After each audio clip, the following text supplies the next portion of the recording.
We've been doing this now over a decade, and our mission is to help our clients appreciate appreciation. So we're obviously passionate about appreciation, and we want to help clients kind of inform them about the best practices to really appreciate those that matter most. So they could be employees, clients, partners that help move their business forward. And we really want to try to maybe call out what are the best ways to do it and help them execute on that. Great events create great brands. But pulling off an event that engages, excites, and connects audiences, well, that takes a village. And we're that village. My name is Alyssa. I'm Rachel. And I'm Felicia. And you're listening to Great Events, the podcast for all event enthusiasts, creators, and innovators in the world of events and marketing. Hello, everyone. What has been going on in this wide world of events? My name is Alyssa, and I will be your host for this week's episode of Great Events, a podcast by Cvent.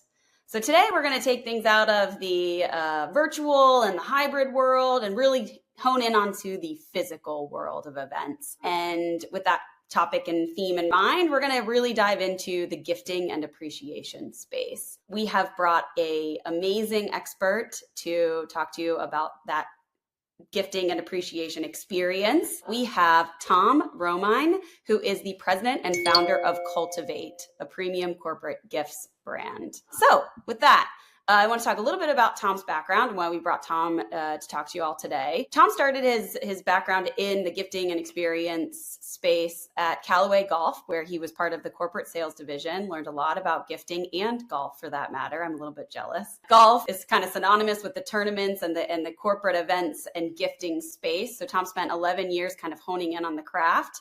He then moved on to Maui Jim. Many of you may be familiar with Maui Jim's gifting experiences, whether you've been a recipient or worked with them as a gifting and experience provider for your own events. But they're really one of the first, if not the first, and Tom can correct me on that, companies to do the on-site gifting experience the way that you know it today. It's a big pillar of the business for Maui Jim and the corporate events side, which got Tom thinking about what more could be done in the gifting and experiences and appreciation for customers. And that led him to found and is now the president and founder of Cultivate. So extending that gifting experience beyond just the solo Maui Jim brand, but to bring more to the table, more to your events, more ways to appreciate and deliver a gifting experience for that instant gratification at your own corporate events. So without further ado, let's welcome Tom Romine to the show. Hey, Tom. Hi, Alyssa. Thanks so much for having me. Really appreciate it. Yeah, of course. So I talked a little bit about Cultivate, but I'd like to dive into a little bit more about the mission of the experience that you provide today for your customers, how you're different, and just more about Cultivate as a business.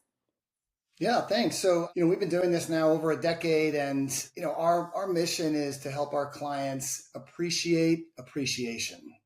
So we're obviously passionate about appreciation, and we want to help clients kind of inform them about the best practices to really appreciate those that matter most. So they could be employees, clients, partners that help move their business forward. And we really want to try to maybe call out what are the best ways to do it and help them execute on that. We started off, as you mentioned, as an event gifting company. So that's core to what we do. We've been doing that since 2010. And similar to Maui Jim, we'll come on site with a pop-up experience where everybody gets to pick a gift for themselves and then receive it there on site. And then, of course, this little thing called COVID happened in 2020. And while all of us, all the meeting planners, our clients were out there kind of wondering what to do next, so were we. And we figured out a way to serve our clients differently using an online platform that we built from scratch. And now 4 years later, that's turned into really a meaningful part of our business and really a great way to serve our customers terrific appreciation anywhere in the world. So we're excited to kind of that COVID was an incredibly difficult year for us and for many in the industry, but we came out the other side and are really proud of what we built and now have even more to offer our clients. I love that. I started my career at Cvent in our customer marketing division, kind of started up part of the startup team within customer marketing. And one of the big pillars of that was appreciation and advocacy, the two A's of customer marketing. And as such, Cvent has had a great partnership with Cultivate and has worked with your organization at our Cvent Connect, which is a huge, not only just user conference, but an area where we lean into the appreciation of our customers. We lean into the advocacy, and gifting is a major part of that. So it's really closely aligned to the Cvent brand as well. So, all right, Tom, we are getting prepped for our conversation today. Our production team found a really interesting blog article on gifting trends for 2024. Now we're more than halfway into the year, so I don't want to rehash that which is trending in 2024, but I do want to touch on some of the things that we've seen that are common in the space. So I just quick Cliff's Notes, if that's even popular anymore. I don't even know. Spark Notes, what's cool anymore? I guess AI, right? It was a perfect segue to some of those trends that we're seeing in the gifting space. AI being one of those, sustainability being another, experiential marketing, networking over content, a really interesting one, some budgetary constraints, and then gifting with choice. Now, instead of going down into all of these, I don't think we'll have time for those 6 today. Tom and I were talking about going deeper on a handful of these, a couple of these, and give you a little bit more meat on the bones for our listeners. So, Tom, let's start with what you think is going to be not just big in 2024, but will carry over into 2025 from those 6 that I just kind of called out here. Yeah, so I actually want to kind of combine maybe 2 leading things. One is choice, and we've been gifting with choice. Even with Maui Jim, of course, there's a choice of sunglasses. Before that, Callaway. Now at Cultivate, we've been gifting with choice for over a decade.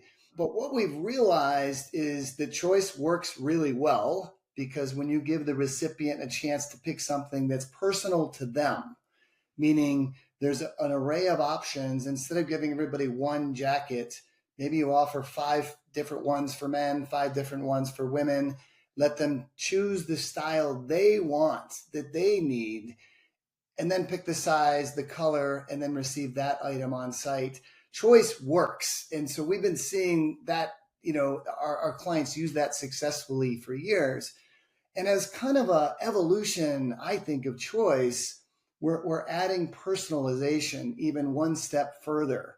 So it's almost like a new category where you might first pick an item and then now take it one step further by personalizing it with your initials or something like that make it even extra special. And I want to point to a recent article I found. Deloitte did a research project on personalization across major consumer brands. It's a fascinating article. I could put it in the show notes for you. But one thing I learned was that personalization is actually not new. In fact, it actually dates back to before the Industrial Revolution. When you think about it, that brought mass production and making everything the same. Before that, everything was made for the individual. Everything actually was personalized. It's pretty cool. So now as things have evolved and kind of production capabilities have really improved and technology has been added to make production easier, now you can add certain components of personalization back into mass production. So we're seeing things like design experiences, as we call them, where you come into an experience, you get to design a jacket or some apparel or a pair of shoes or a new handbag. And you actually get to kind of take the basics of it and then personalize it to you and make it and kind of create your own thing. And it's really kind of a cool evolution of, I would call, these big brands and these innovative brands that want to bring it to the consumers.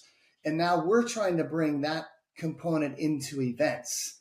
So we have these design experiences, and the next kind of chapter we see is actually personalizing on site.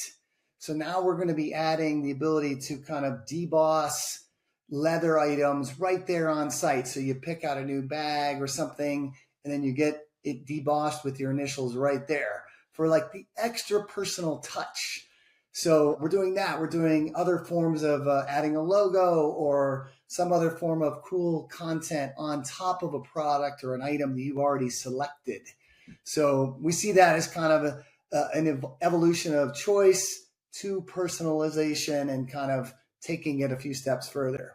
Yeah, totally. I've actually been a recipient of some of this. We had a really, really interesting activation at Cvent Connect this year. There was bandanas that were done with embroidery, experts in like rodeo embroidery. So if you can think about that almost like curly type lettering, we were located in San Antonio this past year. So kind of bringing the flair of the city, also to the gifting experience, but also the personalization. So there were individuals who were getting the names of their dogs on the bandanas, and it was just a really cool activation. So I could see that in practice and seeing how excited this was an executive event that those were being done for, but I could see how excited our customers felt to be appreciated in that regard and to get something so personal to bring back to home. So I love that. And I love the history behind all of that too. If I really think about it, you're right.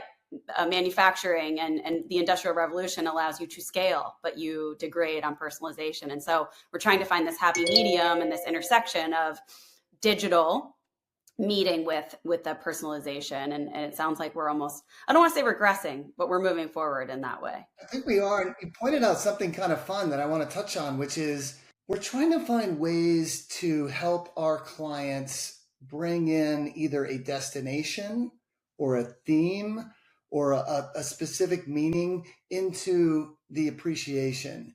But we're trying to help them do it in a way in which it doesn't detract from the end goal of the appreciation. So for example, you mentioned a little bandana. It's probably a relatively low cost item. And this is something that we can do now too, which is on-site embroidery, which I think is actually pretty cool.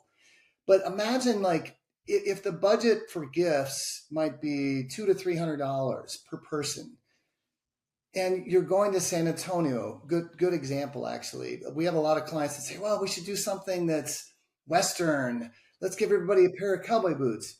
I think for us, what we want to encourage our clients to do is think about, hey, we're going to spend $200 or $300.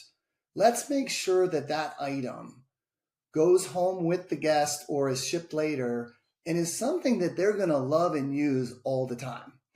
And I would make an argument that while matching a theme or a destination, cowboy boots is something that a very small percentage of the US population actually wear regularly. And so maybe the better solution might be, let's come up with a cool personal way with a bandana or an inexpensive cowboy hat that's got their name on it, because we do a little sash and we embroider that and put it on and they wear it that night and it's fun and thematic, but we're not blowing the whole budget on something that they might not use after the event. Yeah, utility is certainly part of the personalization, right? Travel is a factor, all things considered. Like cool isn't everything, right? Just because you can doesn't mean that you should, which is a perfect segue, I feel like, to our next topic, which I know we wanted to talk about, which was sustainability, because that has been an undercurrent for the last, 4, 5, 6 years even. Certainly the US is getting on board. Europe is leagues ahead of us when it comes to just sustainability in general, but sustainability as it pertains to gifting. What does that look like in 2025, Tom? Yeah, I think what we're seeing is a few years ago, because this is, like you said, been around a while. I don't think it's going to change. Like people will probably continue to lean into it, and they should. And we want to encourage it. But I think initially, as consumer brands started to kind of recognize, hey, maybe people will buy our brand if we make it with bamboo, or we make it with a sustainable plastic or a recycled plastic or something. I think the instinct was, let's gift items that are made with sustainable products. Therefore, we're checking the box. Sustainable, great. But I think what we're now seeing is we're kind of challenging that notion of just checking the box to say we did it, but actually thinking about what are the goals of the gift in the first place, and not getting completely sidetracked with maybe what I would call kind of an extra benefit or an extra thing that you can add to the goal. But if the goal is, it's a gift, this is an incentive trip, we want these folks that have earned the trip and their spouse to come, we want them to feel genuinely appreciated for all the hard work over the past year. And this is little icing on the cake. The trip is the cake, right? They're going on this amazing trip, and that's what our planners do so well. But this icing on the cake, there's a great opportunity, as we see it, to really build a tangible connection to their achievements and that event through an item that they got to pick and use. But if they kind of go the old way, which is let's just check the box and make sure it's made with, plastic, if the person doesn't use the item after the event, they're missing the opportunity. So to us, the first step has to be choice. It has to be give them a great choice of a premium brand or products that we really believe they're going to use. Maybe not every day, but at least, every week or every month, because that builds that connection back to the event. And to me, that's the goal of the gifts that, we try to encourage our clients to give is the tie back to the event and that tangible connection.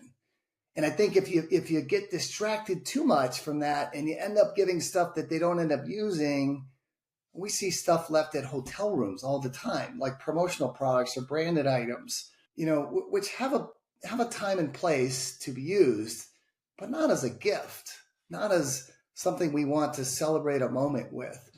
Yeah, it's got me thinking about, your 3 R's of recycling, right? Reduce, reuse, and then recycle. And if you really think about those in order of operation, reduce what you don't need. Maybe we don't need certain promotional products. Take that spend and apply it to something more meaningful. And then make sure that whatever it is that you do gift is reusable, right? It isn't a one-time disposable item. It is something that has longevity that somebody is inclined to take with them out of their hotel room, is inclined to use over and over again, is quality, right? It really is a conversation on quality and an investment in that appreciation, whether that's an employee, a customer, a VIP, if you will. It really is investing in the right products for the right people so that they want to take those things, that you aren't just making more waste, right? Yeah, a great example. We do a lot of warm weather destinations because this is incentive travel, right? So Hawaii, California, Florida, etc., Mexico. And one of our most popular gifts is sandals. And we do have clients that say, oh, I want those Havaiana sandals because I can put my company logo on there or the name of the events on there. And, back to your quality point, if you put your foot in a pair of $15 Havaiana sandals, sure, people wear them, but oh my gosh, once you have worn a pair of premium, amazing sandals, like Olokai is a great partner of ours that we've been gifting for over a decade. When you step into those, you're like, wow, thank you. My back feels better. My feet feel better. And I'm going to wear these for a long, long time versus, these Havaiana sandals. Frankly, we had a group that did this once, and the planner told me afterwards, a lot of people just left them in the room. And yeah, it's inexpensive. It's cheap. Like, okay, it's a nice touch, we think, but is it? Because that's just waste to me. In fact, speaking of branded, like Patagonia did a survey. They did a research project to figure out, are people keeping their logoed Patagonia jacket and for how long? And what they found out was that when someone permanently puts a logo on a Patagonia jacket or vest, it dramatically reduces the life of the garment because once you've stopped using it or changed companies or don't want to wear a logo out in public, you can't even give it to Goodwill because they're not going to resell a jacket with an IBM logo on it. So it ends up in a landfill. And to me, that's a travesty. They actually said that they now encourage people not to do that. So I think there is a trend, in sustainability where people are saying, to your point, Alyssa, it's quality over new or different or with a logo. Yeah. I mean, you said something, it's like, look for these moments of wow, not waste, right? And I have my marketer hat on with that, right? So these moments of wow, and that might not be, wow, IBM put their logo on it, not to trash IBM here, but anybody, right? Any corporate logo. It's not about the logo. It's about the moment that you create by receiving that gift and less about the brand and the longevity of that brand. They're going to remember that moment in receiving that gift because it was so meaningful. It was so thoughtful. It was such quality that has a lasting impact. You will remember the brand longer than if the brand is just on the item itself. That's really interesting because we talk corporate gifting, and I wouldn't think hey, brandless is a trend, but it seems like there is an intersection between the sustainability and more of a less brand forward approach, so that the item lasts longer. It doesn't have this fleeting moment with wherever you acquire that item, right? Yeah, for sure. It's really interesting. Well, Tom, I feel like I've learned so much here, and I feel like I have appreciated appreciation just a little bit more in talking with you. It's very clear that you're passionate about gifting, but also making sure that people feel honored and making sure that people feel like they're seen, right? There's oftentimes we feel like we're just in a sea of corporations, right? And we're just one of a thousand, a million, 100, however many are at your company, how many customers you have. So it's clear to me that gifting is an important part of the overall experience you have with a company. I very much appreciate having you on the podcast today. I look forward to potential continued conversation. I know we've talked with you and your team about coming on here again and maybe talking a little bit more about trends that we're seeing in 2025. Obviously, we were only able to scratch the surface on a couple today, but any closing remarks you want to leave with our listeners today, Tom? Yeah, maybe just to plant the seed. This is the time of year that I'm sure all of your event planners that might be listening, they know it. The incentive travel market generally operates in Q1 and Q2. Q2 is by far the biggest quarter where most of the folks are having those trips and meetings. And so this is the time of year for us to kind of do what we call our R&D phase of our business. And we're deep in that right now. And by mid-October, right around IMEX, we will be introducing a ton of new ideas. And, I think meeting planners love new.